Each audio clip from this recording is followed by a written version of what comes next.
ಹಾಗಾಗಿ ನೀವು ಇಡೀ ದೇಶದಲ್ಲಿ ಏನಿದೆ ಸ್ಥಿತಿ ನಿಮ್ದು, ಮಹಾರಾಷ್ಟ್ರದಲ್ಲಿ ಅಡ್ರೆಸ್ ಇಲ್ಲ ನಿಮ್ಗೆ, you have no address at all. ಜಾರ್ಖಂಡದಲ್ಲಿ ಆ ಸುರೇನ್ ಜೊತೆಗೆ ಹೋದ್ರಿ ಅಂತ ತಿಳ್ಕೊಂಡು ಒಂದು 10 ಸೀಟ್ ಆದ್ರೂ ಬಂತು ನಿಮ್ದು. ಈ ಕಡೆ ಜಮ್ಮು ಕಾಶ್ಮೀರದಲ್ಲಿ ಅವ್ರ ಜೊತೆಗೆ NC ಅವ್ರ ಜೊತೆಗೆ ಇದ್ರಿ ಅಂತ ತಿಳ್ಕೊಂಡು ನಿಮ್ ಸೀಟ್ ಬಂತು, 6 ಸೀಟ್ ಗಳಿಸಿದ್ರಿ ನೀವು.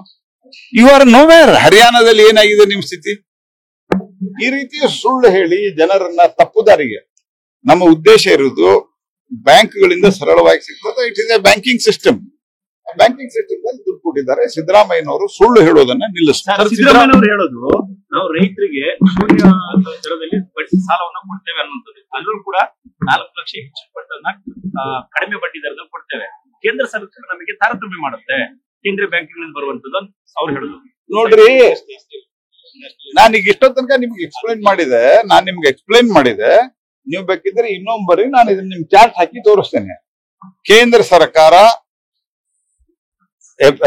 ನಮ್ಮ ಕೋಆಪರೇಟಿವ್ ದಲ್ಲಿ ಇರಬಹುದು, ನ್ಯಾಷನಲೈಸ್ ಬ್ಯಾಂಕ್ ಇರಬಹುದು, 4% ಕೊಡುದು. 7% ಇದೆ. ಅದು 7% ದಲ್ಲಿ 3% ನಾವು ಇಂಟ್ರೆಸ್ಟ್ ಸಬ್ವೆನ್ಷನ್ ಕೊಡ್ತೀವಿ. ಅದು ಕೋಆಪರೇಟಿವ್ ದಲ್ಲಿ ಇದ್ರು ಕೊಡ್ತೀವಿ, ನಾಬಾರ್ಡ್ ಕೊಟ್ಟರು ಕೊಡ್ತೀವಿ.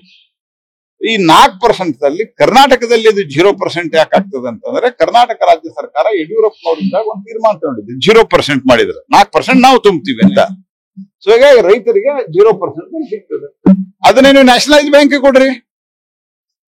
ಬಿಕಾಸ್ ನ್ಯಾಷನಲೈಸ್ ಈ ನಿಯಮ ಯಾರು ಮಾಡಿದ್ದು? ನಾಬಾರ್ಡಿಗೆ ಈ ರೀತಿಯಾಗಿ ಶೆಡ್ಯೂಲ್ ಅಥವಾ ನ್ಯಾಷನಲೈಸ್ ಬ್ಯಾಂಕ್ಗಳು ಕೊಟ್ಟಿಲ್ಲ ಅಂದ್ರೆ ಅದನ್ನ ನಾಬಾರ್ಡ್ಗೆ ಎಷ್ಟು ಕಮ್ಮಿ ಕೊಟ್ಟಿದ್ದಾರೆ ಅಷ್ಟು ಕೊಡುವಂತ ನಿಯಮ ಯಾರು ಮಾಡಿದ್ರು? ನಿಮ್ ಸರ್ಕಾರ ಇದ್ದಾಗ ನೀವು ಮಾಡಿದ್ದು.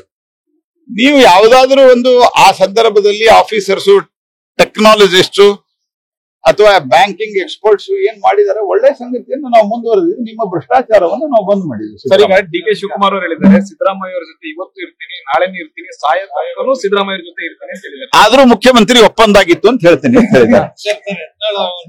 ಸರ್, ಈಗ ಯತ್ನಾಳ್